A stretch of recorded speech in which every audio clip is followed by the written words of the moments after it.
Good morning, YouTube friends. Thanks so much for coming by. Today we have got the best vegan mac and cheese you will ever try. It's oil-free, creamy, and absolutely delicious. Keep on watching to see how we make it.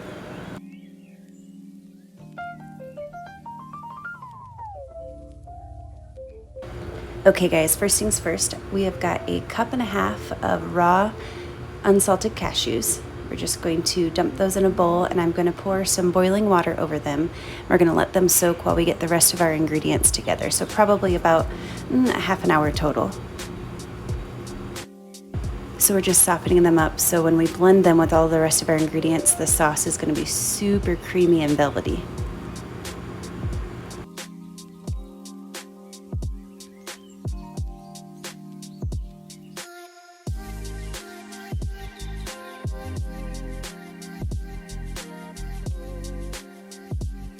And now I'm just going to prep a couple vegetables that we're going to boil off to help make our cheese sauce. Most whole food plant-based cheese sauces call for a white potato and carrot, but I like to use sweet potato. It helps with the color. It also helps, in my opinion, with the depth of flavor. So I've just got one small sweet potato and one large carrot. I'm cutting them up along with 3 cloves of garlic, and I'm going to just boil them in salted water until they're tender with a fork. Or fork tender, that's probably a little bit more accurate of a way to say that, but you know what I mean. Then I'm just going to boil up some pasta while the veggies are cooking for our sauce. Any sort of pasta will do. Shells work great, elbow macaroni works great, but I really love this pasta. It's called congealed. It holds sauce really well. I'll link below exactly how to spell it. While those are cooking, I'm just going to make a little crumbly topping for our mac and cheese when we bake it. I have lived in Utah long enough now to have picked up some of the tricks of the trade. The LDS culture knows how to make a casserole. And if you've never had funeral potatoes, this is where I got this idea from. You crunch up cornflakes and bake them on top of whatever casserole you're using. In this case, we're making vegan mac and cheese, but it is a game changer. You get a really nice crunch. It's really light and delicious. So I'm just crushing these up with my hands, and I'm going to pour in a bit of nutritional yeast and garlic salt, mix it up together, and put it aside until we're ready to top our mac and cheese. Super simple, but a really nice step. We're not going to add any oil to this either. It'll be just crispy and beautiful on its own.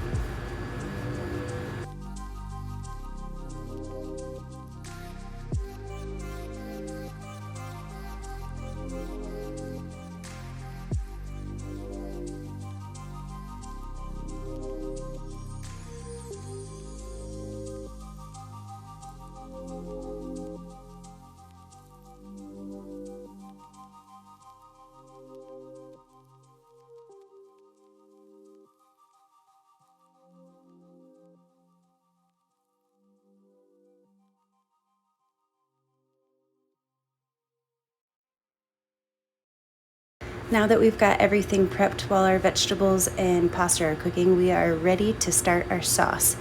Our veggies are nice and tender. I'm just going to plop them in. I've drained them from their water. I'm gonna mix them up with our drained cashews. And then we'll start adding seasoning and soy milk, and it's gonna turn into this beautiful velvety cheese sauce. Not cheese sauce.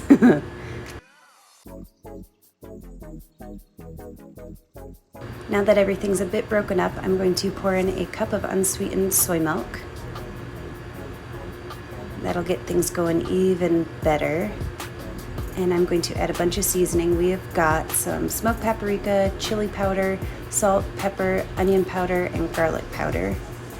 I will of course link below the exact amounts for you guys. And then I'm going to dump in a heaping cup of nutritional yeast. This is going to help with that cheesy, salty factor. And now I'm adding a second cup of soy milk so everything can blend together and get super, super smooth. And 2 teaspoons of Dijon mustard as well. Now I've got our pasta, we've drained and rinsed it. And we have our beautiful, luscious cheese sauce here. I've made enough of a batch to cook about 7 cups of macaroni and cheese, but I'm just using about half of it to make Steve and I dinner and reserving the rest of this cheese sauce to use for the rest of the week. You can use it on veggies, you can just pour it on a baked potato. is incredibly versatile and delicious. So we're just using a little bit here since it's just Steve and I. But if you wanted to make a big old batch, this definitely makes enough cheese sauce to make a giant mac and cheese casserole if you're going to a barbecue or you just want to make it in advance and have it throughout the week. So now that we've got it mixed up, I'm going to, see, there's that cheese sauce. Look how pretty it is. It's such a great color too with that sweet potato instead of the white potato.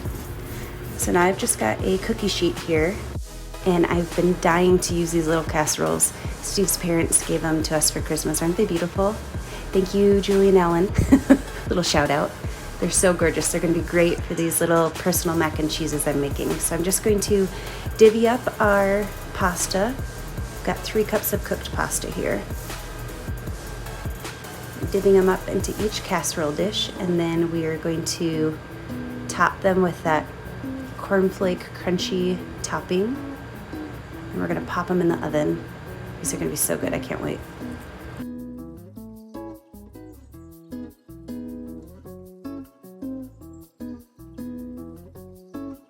So if you're wanting to get the topping a little bit more brown and crispy, you can by all means spray the top with a little bit of cooking spray or even mix in a little bit of melted vegan butter, but I find it incredibly unnecessary. It crisps up just fine on its own. It's actually already crispy, so it's already doing its job.